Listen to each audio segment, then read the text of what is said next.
Praise the lord. ప్రభు అయిన యేసుక్రీస్తు ప్రశస్త నామంలో మీ అందరికీ హోసన్నా మినిస్ట్రీస్ తరపున హృదయపూర్వకమైన వందనాలు తెలియపరుస్తున్నాను. ప్రభు మిమ్మల్ని ఆశీర్వదించి దీవించునుగాక. ప్రియులారా, ఈ లోకంలో మనం గొప్ప వాటిని, ఉన్నతమైన వాటిని, ఎత్తైన వాటిని చేరుకోవాలని ప్రయాసపడుతుంటాము. వాటి కొరకై పరుగులు తీస్తూ ఉంటాము. గొప్పవైనవి ఏవో తెలియక అనేక సందర్భాలలో సతికిలబడుతుంటాం. అల్పమైన వాటిని కూర్చుకొని, చేర్చుకొని, పేర్చుకొని ఏదో మురిసిపోవడం తప్ప అందులో ఉండవలసిన రమ్యకరమైనటువంటి జీవితపు అనుభవాలు కానీ, సంతోషదాయకమైన ఘడియలు కానీ మనం అనుభవించలేము. కానీ పరిశుద్ధ గ్రంథంలో గొప్పవి ఏమై ఉన్నాయి అని మనం లేఖనాల్లో చదివినప్పుడు మనకు ఒక చక్కటి విషయం ప్రత్యక్షమవుతుంది. లూకా సువార్త 7వ అధ్యాయం 9వ వాక్యంలో చక్కటి మాట ఉంది. ఆ మాట నేను మీతో చదివి వినిపిస్తాను. యేసు ఈ మాటలు విని అతని గూర్చి ఆశ్చర్యపడి తన వెంట వచ్చుచున్న జనసమూహము వైపు తిరిగి, ఇశ్రాయేలులోనైనను ఇంత గొప్ప విశ్వాసము నేను చూడలేదని మీతో చెప్పుచున్నానెను.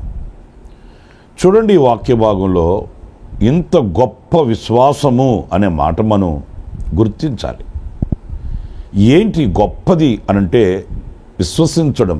విశ్వాసము అనేది గొప్పది. ఇంత గొప్ప విశ్వాసము నేను ఇతనిలో గుర్తిస్తున్నాను అని ప్రభు అన్నాడు అనంటే అతనిలో అంత గొప్ప విశ్వాసం ఉంది. మరి ఈరోజు మనమంతా విశ్వాసులమని పేరు పెట్టుకున్నాము. ప్రభుని సేవిస్తున్నాము, ప్రభుని ఆరాధిస్తున్నాము, ఆయనను మహిమపరుస్తున్నామని మనం కొనసాగుతున్నాము. కానీ మనలో ఉన్న విశ్వాసము గొప్ప విశ్వాసమా, అల్ప విశ్వాసమా? పేతురు యేసుక్రీస్తు వలె నీళ్ల మీద నడవాలి అని ఆశించాడు. యేసులా జీవించాలని కోరుకున్నాడు. ప్రభువులాగా ఆయన కూడా నీటి మీద నడవాలి, అలాంటి జీవితమే జీవిస్తే అని ఆశపడ్డాడు. ఆశపడిన వానిని ఆయన ఎప్పుడు వమ్ము చేసే దేవుడు కాదండి.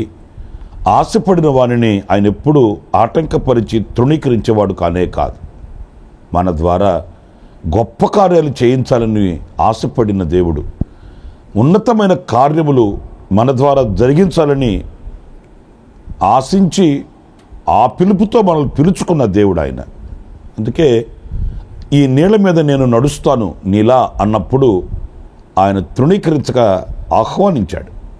కానీ మనకంత బాగా తెలిసిన చరిత్ర, కొంత దూరం నడవగానే పేతురు మునిగిపోసాగెను అని వ్రాయబడి ఉంది. ఎందుకు మునిగిపోసాగాడు? ప్రభు దానికి సమాధానం చెప్పాడు, అల్ప విశ్వాసి అన్నాడు. అంటే ఉంది విశ్వాసము, గొప్ప విశ్వాసం కాదు.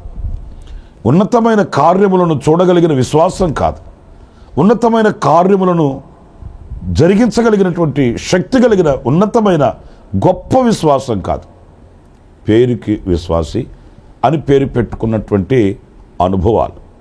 ఈరోజు మనం ఆలోచించాలి, విశ్వాసము అనేది కలిగి ఉండడం కాదు. ఈ విశ్వాసము గొప్ప విశ్వాసమై ఉండాలి. అది గొప్పది అని గనక మనం వివేచిస్తే ఈ విశ్వాసాన్ని మనం పెంపొందింప చేసుకోగలుగుతాము. విశ్వాసమందు అభివృద్ధి చెందగలుగుతాము. చిన్నపిల్లలుగా ఉన్నప్పుడు ఒక అనుభవం ఉంటుంది, కాస్త ఎదిగిన తర్వాత ఓ అనుభవం ఉంటుంది. మనకు పెద్ద వయసు వచ్చినప్పుడు మన అనుభవాలు వేరుగా ఉంటాయి. అలాగే ఆధ్యాత్మికంగా కూడా రక్షింపబడిన మొదట్లో ఉన్న విశ్వాసం ఒకవేళ వేరే ఉండొచ్చు. మరి ఈనాడు మనం ఎంత విశ్వాసం కలిగి ఉన్నాము అనేది మనం గమనించాలి. యేసుక్రీస్తు చాలా చోట్ల కూడాను ఆయన కొన్ని అద్భుతాలు జరిగించినప్పుడు ఆయన చెప్పిన మాట, విశ్వాసము గలదానవై వెళ్ళమ్మా అని, నీ విశ్వాసము నిన్ను స్వస్థపరచను అని విశ్వాసాన్నే ఆయన ఎప్పుడు గణపరుస్తూ వచ్చాడు. కొన్ని ప్రాంతాలలో వాళ్ళు ఆయన యందు విశ్వసించలేదు కనుక అక్కడ ఆయన ఏమి అద్భుతాలు చేయలేదు అనేది కూడా మనం గమనిస్తాం. కనుక ప్రాముఖ్యంగా ఈ విషయంలో నేను మీతో చెప్పగలిగింది ఏంటంటే, విశ్వాసము అనేది గొప్పది. ఈ గొప్ప విశ్వాసాన్ని మనం కలిగి ఉంటే ఎన్ని దైవ కార్యాలైనా మనం చూడగలుగుతాము, ఎంత దైవ చిత్తాన్నైనా మనం అనుభవించగలుగుతాము, శ్రేయస్కరమైన జీవితాన్ని మనం జీవించగలుగుతాం. ఇంకొక మాట మీరు హెబ్రీ పత్రిక 2వ అధ్యాయం 3వ వాక్యంలో చదివినప్పుడు అక్కడ వ్రాయబడిన మాట ఏంటంటే, ఇంత గొప్ప రక్షణను మనం నిర్లక్ష్యము చేసిన ఎడల ఎలాగో తప్పించుకుందుము. ప్రియులారా చూడండి, ఇక్కడ గొప్ప రక్షణను, ఇంత గొప్ప రక్షణను, రక్షణ గొప్పది, ఈ గొప్ప రక్షణని మనం నిర్లక్ష్యం చేయకూడదట. నిజమే కదా? రక్షణ అనేది తప్పింపబడడం, రక్షణ అనేది కాపాడబడడం, విమోచించబడడం అన్నప్పుడు ఈ రక్షణను మనం నిర్లక్ష్యం చేస్తున్నామా? ఈ రక్షణను పొంది తప్పింపబడి కాపాడబడి మనం ఈ రోజున సజీవులుగా ప్రభుని ఆరాధిస్తున్నామా అనేది మనం వివేచించుకోవలసిన ఆవశ్యకత ఎంతైనా కూడా ఉందండి. ప్రియులారా, రక్షణ అనేది ఆత్మకు సంబంధించింది. ఏమండి, రక్షింపబడిన వాళ్ళు ఎలా ఉంటారు ఈ లోకంలో అనంటే, వాళ్ళు మనలాగానే ఉంటారు, మన వలే తిరుగుతుంటారు, మనము అందరం కలిసిమెలిసే ఉంటాం. కానీ రక్షించబడిన వ్యక్తి యొక్క జీవిత అనుభవాలలో శ్రేష్టమైనవి కనిపిస్తాయి. అతడు రమ్యమైన వాటిని సేకరించగలుగుతాడు. అంతేకాదు, దేవునితో కూడా అడుగులు వేస్తూ దైవ రాజ్యానికి అతడు సిద్ధపడుతూ ఉంటాడు. ఈ లోకపు మాలిన్యంలో నుంచి రక్షింపబడిన వ్యక్తి, ఈ లోక సాంప్రదాయాలలో నుంచి, లోక సంబంధమైన బ్రతుకులో నుంచి, ఈ లోకానికి కలగబోవు ఉగ్రతలో నుంచి రక్షింపబడిన వ్యక్తి సంతోషంగా ఉంటాడు, ఆనందంగా ఉంటాడు. చూడండి, ఒక అపాయంలో నుంచి తప్పింపబడిన తర్వాత ఆ వ్యక్తి ఎంతో ఆనందిస్తాడు, ఎంతో సంతోషిస్తాడు. ఓ భయంకరమైనటువంటి అపాయంలో నుంచి తప్పింపబడిన తర్వాత ఎంత కృతజ్ఞుడై మాట్లాడుతాడో. అందుకే కీర్తనకారుడైన దావీదు కూడా 51వ కీర్తనలో అన్నాడు, రక్షణ ఆనందాన్ని నీవు నాకు అనుగ్రహించుము అంటాడు. రక్షింపబడిన తర్వాత కలిగే ఆనందం ఉంటుంది, అది ఎనలేని ఆనందం, ఎంతో శ్రేష్టమైన ఉన్నతమైన ఆనందం. ఎందుకంటే ఆ తప్పింపబడిన వ్యక్తిలో ఆ కృతజ్ఞతాపూర్వకంగా కలిగే ఆనందం అండి, అది వెలచి కొనేది కాదు, అది మనకు బజారులో దొరికేది కాదు, అది ఏదో వెండి బంగారములు ఖర్చు పెట్టి మనం సంపాదించుకుంటే వచ్చేది కాదు. కానీ అది ఎంతో శ్రేష్టమైన అమూల్యమైనది ఉన్నతమైన ఆనందం, రక్షణ వలన కలిగే ఆనందం. అందుకే ఈ భక్తుడు అంటాడు, ఇంత గొప్ప రక్షణను, ఇంత ఆనందాన్ని కలిగించి శ్రేష్టమైన ఈవులు ప్రసాదించి కృతజ్ఞతాపూర్వకంగా మనల్ని నడిపించగలిగిన ఈ రక్షణను నిర్లక్ష్యం చేస్తే ఇక మనం తప్పింపబడేది ఎక్కడ? ఈ రక్షణ మన అందరిలో ఉండాలి, మనం అందరం తప్పింపబడిన వారమై ఉండాలి, మనం అందరం కూడా విమోచించబడిన వారమై ఉండాలి. ప్రియా దేవుని బిడ్డలారా, ఇంకా యేసుక్రీస్తు మూలాన కలిగే ఈ రక్షణ మీలో ఎవరికైనా ఇంకా కొదువై ఉంటే, పొందుకొనకుండా ఉంటే, ఇది నీకు రక్షణ దినం, ఇది నీకు అనుకూలమైన సమయం. రక్షణ అంటే మనమేమైనా ముడుపులు చెల్లించాల్సిన అవసరం లేదు, మనకు కలిగినదంతా తీసుకుని వెళ్ళి ఆయన పాదాల దగ్గర పెట్టాలని కాదు. కానీ మన ఎదుట ఒక అపాయం ఉంది, ఈ లోకం మీదకి ఉపద్రవం రాబోతుంది. ఆ ఉపద్రవంలో మనం ఉండకుండా మన పాపముల నిమిత్తమై పశ్చాత్తాపపడి యేసుక్రీస్తు సిలువలో కార్చిన ప్రశస్తమైన పరిశుద్ధమైన రక్తంతో మనం కడగబడి ఆ రీతిగా మనం అడుగులు వేయడమే మనం రక్షింపబడడం. మన మనస్సు మార్పు చెందాలి. ఈ లోకానుసారంగా ఉన్న మన మనసు, ఈ లోకం మీద ఉన్న మన మనసు ఆయన వైపు త్రిప్పాలి, ఆయన వైపు తిరగాలి. ఆయనతో అడుగులు వేయాలి, పరిశుద్ధంగా జీవించడానికి సమ్మతించాలి. ఇది రక్షణ అనుభవం కనుక ఇది గొప్పది. ఈ రక్షణ భాగ్యాన్ని మనం అనుభవించాలి, మనం పొందుకోవాలి. మరొక మాట కూడా నేను మీకు జ్ఞాపకం చేస్తాను. ఇదే హెబ్రీ పత్రిక 12వ అధ్యాయం 1వ వాక్యంలో, ఇంత గొప్ప సాక్ష్య సమూహము మేఘము వలె మనలను ఆవరించి ఉన్నందున. ప్రియులారా, ఈ వాక్యం చూడండి. ఇంత గొప్ప సాక్ష్య సమూహము. ఈ సాక్ష్య సమూహము అన్నాడే, ఏంటి ఈ సాక్ష్య సమూహము అనంటే, మనకంటే ముందుగా ఈ యాత్రను ముగించి ఈ లోకాన్ని జయించి వెళ్ళిన విశ్వాస వీరులు ఉన్నారండి. మీరు హెబ్రీ పత్రిక ఈ 11వ అధ్యాయం అంతా మనం చదివితే ఈ విశ్వాస వీరుల యొక్క పట్టికను ఇచ్చాడు పరిశుద్ధ పౌలు. ఈ విశ్వాస వీరుల జాబితాలో మనం చూస్తే అనేక మంది ఉన్నారండి. వాళ్ళే కాదు, ఇంకా వ్రాయవలసిన వాళ్ళు ఇంకా చాలామంది ఉన్నారని కూడా చెప్పాడు ఆయన. అయితే వీళ్ళంతా కూడా ఒక సాక్ష్య సమూహము వల్లే వాళ్ళు మనల్ని ఆవరించి ఉన్నారంట. వాళ్ళు మన ఎదుట మేఘము వలె ఉన్నారట. ఎందుకంటే మనము వెళ్ళనిదే, మనము లేనిదే వారికి పూర్ణత లేదు కదా. అందుచేత వాళ్ళు ఈ పరుగు పందెంలో మనం ఎలా పరుగెత్తుతున్నాము, మన విశ్వాసపు జీవితం ఎలా ఉంది, మన నడక ఎలా ఉంది అని వారు మేఘము వలె మనలను ఆవరించి ఉన్నారట.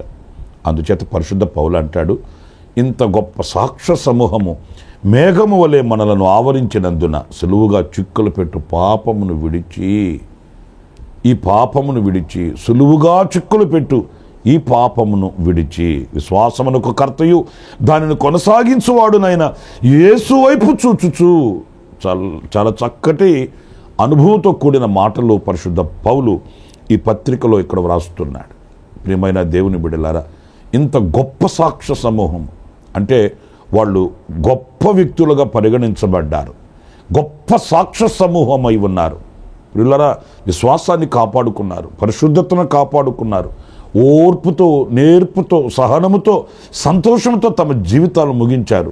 ప్రభు వారి కొరకు నిర్ణయించిన విశ్రాంతిలోనికి వాళ్ళు వెళ్ళిపోయారు. ఇప్పుడు అదే పరుగు పందెమందు మనము ఉన్నాము. అందుకని మనం ఇంత గొప్పదైన సాక్ష్య సమూహము మన ఎదుట ఉండగా మనం సులువుగా చిక్కులు పెట్టు పాపముని ఇట్టే గుర్తుపట్టి మనం యేసు వైపు చూస్తూ పరిగెత్తాలని, యేసు వైపు చూస్తూ జీవించాలని, యేసు వైపు చూస్తూ ఈ విశ్వాసాన్ని మనం కాపాడుకోవాలని, ఈ పవిత్రతను మనం స్థిరపరచుకోవాలన్నది దేవుని వాక్యము ద్వారా పరిశుద్ధాత్ముడు ఈరోజు మనతో మాట్లాడుతున్న మాట. మనం ఎవరో వైపు చూడాల్సిన అవసరం లేదండి. మనం ఎవరినో గుర్తించాల్సిన అవసరం లేదండి. వాడు ఇలా చేస్తున్నాడు, వీడు ఇలా చేస్తున్నాడు, వాళ్ళు ఇలా వెళుతున్నారు, వీళ్ళు ఇలా వెళుతున్నారు, వాళ్ళు ఎందుకు అలా చేస్తున్నారు, వీళ్ళు ఎందుకు ఇలా చేస్తున్నారు, మనకు అనవసరం. మనకు అది అవసరం లేని పని. మనం యేసు వైపు చూడాలి. మన దృష్టి ఎవరి వైపో వెళితే మనము వాళ్ళలా మారిపోయే ప్రమాదం ఉంది. మనం ఎవరినో మాదిరిగా ఉంచుకుంటే మనం వాళ్ళలాగా దిగజారిపోయే అనుభవాలు ఉన్నాయి.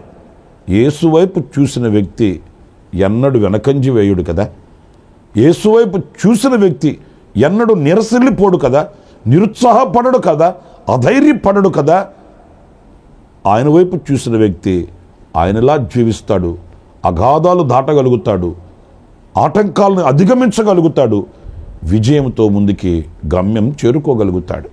అందుచేత మనం ఎవరినో ముందు పెట్టుకొని ఎవరి లోటుపాట్లో చూసుకుంటూ వాళ్ళు ఎలాగ చేస్తున్నారు, వీళ్ళెలాగా చేస్తున్నారని మన నోటిని మనం అపవిత్రపరుచుకోవలసిన, మన మనస్సుని మనం అపవిత్రపరుచుకోవలసిన అవసరం లేదు. కానీ మనం ప్రభుతో ఆయన వైపు చూస్తూ మనం ముందుకు వెళ్ళాలి. ఇంత గొప్ప సాక్ష్య సమూహము చూడండి. ఒక పరుగు పందెం జరుగుతుంది అనుకోండి. ఆ పరుగు పందాలు జరుగుతున్నప్పుడు ఎంతమంది నలుదిశల గుంపు కూడా చూస్తుంటారు. వీళ్ళు ఎలాగ పరిగెత్తుతారో చూద్దాం అన్నట్టు. లక్షల మంది ఉంటారు, వేల మంది ఉంటారు, వందల మంది ఉంటారు. ఓ ఇసుక వేస్తే రాలదు అన్నట్లుగా జనసమూహం కూడి వస్తారు. మరి అంతమంది చూస్తుండగా మనం ఎలా పరిగెత్తాలి? మరి ఇంతమంది పరిశుద్ధులు, విశ్వాస వీరులు, వాళ్ళు మేఘము వలె మనల్ని ఆవరించి ఉన్నప్పుడు మనం ఎలా ప్రవర్తించి పరుగులు తీయాలి అనేది ఈ వాక్యంలో మనం నేర్చుకోవలసిన అంశమై ఉంది. మనం గుర్తించాలి. ఆఖరిగా ఇంకొక మాట కూడా నేను మీకు జ్ఞాపకం చేస్తాను. అది యెషయా గ్రంథం 54వ అధ్యాయం 7వ వాక్యాన్ని నేను చదువుతున్నానండి. 7వ వాక్యం, నిమిషమాత్రము నేను నిన్ను విసర్జించి తిని గొప్ప వాత్సల్యముతో నిన్ను సమకూర్చెదను. గొప్ప వాత్సల్యం పిల్లరా, ఈ మాట ఎంతో ఉన్నతమైనదండి. గొప్ప వాత్సల్యం. వాత్సల్యము, కృప, దయ, జాలి ఇవన్నీ ఒక కోవకు చెందిన పదాలు కదా. మరి ఆయన గొప్ప వాత్సల్యముతో మనల్ని సమకూరుస్తాడంట, త్రోసివేయక. అవును, దేవుడు మన మీద చూపే వాత్సల్యం ఎంత గొప్పదో. లేకపోతే ఈరోజు మనం ఎక్కడుండేవాళ్ళమి, ఏమై ఉండేవాళ్ళమి? ఏనాడో మనం కాలగమనంలో కలిసిపోయి ఉండేవాళ్ళమి. ఏనాడో లోకంలో మనం కూడా సమాధి అయిపోయి ఉండేవాళ్ళమి. ప్రియులారా, ఆయన వాత్సల్యం, ఆయన కృప ఎంత ఉన్నతమైందో. కృపను తలంచిన ప్రతి క్షణం కృంగిన మన మది నింగికి ఎగురుతుంది. కృపను తలంచిన ప్రతి క్షణం మనలో ఒక విశ్వాసం కలుగుతుంది, ధైర్యం కలుగుతుంది, కృతజ్ఞత పొంగి ప్రవహిస్తుంది. కృప ఎంత ఉన్నతమైందో. ఆ కృపే మనకు దూరం అయిపోతే, ఆ కృపే మనకు నిలిచిపోతే, ఆ కృపే ప్రభు మన ఎడల చూపించకపోతే మన జీవితం శూన్యమని చెప్పడంలో ఎలాంటి సందేహం ఏమీ కూడా లేదు. గొప్ప వాత్సల్యమైన మన ఎడల చూపిస్తాడట. అవును, ఒకవేళ మనల్ని కన్నవాళ్ళు, కొన్నవాళ్ళు, ఉన్నవాళ్ళు మనల్ని విడిచిపెట్టి ఉండవచ్చు, మనకు దూరం అయిపోయి ఉండవచ్చు. కానీ మనుషులలా ఆయన దూరం అయ్యేవాడు కాదు. మనుషులలా ఆయన మనకు వెన్ను చూపించేవాడు కాదు. ఎప్పుడు ఆయన మనకు వెన్ను చూపుడు మన చేతిని పట్టుకుంటాడు. విడువను ఎడబాయను అని చెప్పాడు. ఒక తల్లి తన బిడ్డను మరిచినా నేను మరువను అన్నాడు. అంత వాత్సల్యం ఆయన మన ఎడలు చూపిస్తున్నాడు. అది గొప్పది కాదా? ఈ లోకంలో మనకు ఏమున్నా ఏమీ లేకపోయినా ప్రియులారా, కృప కలిగి ఉండాలి, కృపను పొందుకొని ఉండాలి. మనకు ఎవ్వరు అండదండలు లేకపోయినా పర్లేదు. నా అనే నరుడు నరలోకంలో ఒక్కడు మన ప్రక్కన నిలబడకపోయినా పర్లేదు. కానీ దేవుని కృప ఒక్కటి మనకుంటే చాలండి. దేవుని కృప ఒక్కటి మనకుంటే చాలు. అందుకే దావీదు శాశ్వతమైన కృప పొందుకున్నాడు. అతనికి లోకంలో అతనిని గుర్తించే వాళ్ళు ఎవరు లేకపోయినప్పటికీ దేవుడు అతన్ని గుర్తించాడు. అతనిని చూసేవాళ్ళు లోకంలో ఎవరు లేకపోయినప్పటికీ దేవుడు అతనిని చూశాడు. కృప ఎన్నడూ మనల్ని ఒంటరిగా విడిచిపెట్టదు. కృప మనల్ని ఎప్పుడు కూడా కన్నీటిలోనికి తీసుకుని వెళ్ళదు. కృప మనల్ని ఆదరిస్తుంది, కృప మనల్ని ఉద్ధరిస్తుంది, కృప మనల్ని ఎత్తుకొని హత్తుకొని ముద్దాడుతుంది.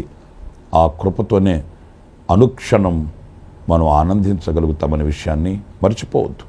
ఇంత గొప్ప వాత్సల్యం, ఇంత గొప్ప సాక్ష్య సమూహము, ఇంత గొప్ప రక్షణ, ఇంత గొప్ప విశ్వాసము అని లేఖనాలలో గొప్ప వాటిని మనం చూస్తూ వచ్చాము. లోకంలో ఉండే గొప్ప వాటిల కంటే ఇదిగో లేఖనాలలో కనిపించే ఈ గొప్ప వాటిల్ని ఆహ్వానిద్దాము, ఆస్వాదిద్దాము, ఆశీర్వదించబడదాము. అలాంటి కృప దేవుడు మనందరికీ అనుగ్రహించునుగాక. తలలు వంచండి, చిన్న ప్రార్థన చేసుకుందాం. కృపా సత్య సంపూర్ణుడా, జీవాధిపతి అయిన ప్రభువా, మీకు వందనాలు చెల్లిస్తున్నాను. నాయన, మా మనస్సు లోకంలో ఉన్న గొప్ప వాటి మీదకి వెళుతుంటుంది. కానీ మీ లేఖనాలలో ఏమి గొప్పవై ఉన్నవో మేము ధ్యానిస్తూ వచ్చాము. ఈ విశ్వాసము, ఈ రక్షణ, ఈ సాక్ష్య సమూహము, ఈ వాత్సల్యమును నాయన మేము గుర్తించి వాటిని పొందుకొని మేము స్థిరపరచబడుటకు సహాయం చేయమని మమ్మల్ని ఒక్కొక్కరిని మీ చేతుకు అప్పగించుకుంటున్నాము. మీరు మమ్మల్ని నడిపించకపోతే మేము నడవలేము నైనా, మీరు మమ్మల్ని స్థిరపరచకపోతే మేము స్థిరంగా ఉండలేము. మీ ఆత్మశక్తితో మమ్మల్ని నింపకపోతే మేము బలపరచబడలేము.